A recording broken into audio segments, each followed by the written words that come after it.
So another guy whose name should be mentioned here, that is Roberto.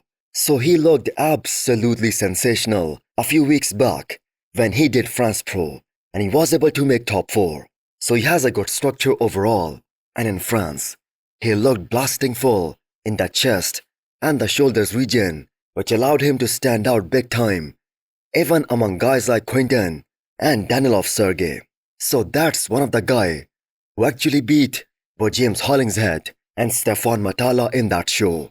So he will be a good addition to this Poland Pro lineup. Pablo Lopez is another guy who should be in that top 5. So he just did the British Grand Prix where he was top 4 and he was able to beat a very good version of James Hollingshead at that show. So the guy who beat him for that 3rd place in that show, that was Juan Pradels.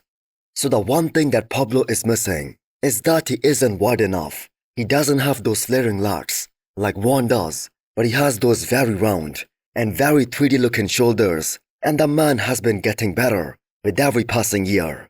So he also has some crazy proportions, but he still needs more mass, more size, and he still needs more width. So he was in a pretty good condition at this year's British Grand Prix, and this picture of him hitting the most muscular next to Michael Krizo, that goes to show us how competitive he can be if he can be a bit more wider, a bit more denser, especially if he can put on more muscle, more mass, and more density in that back area.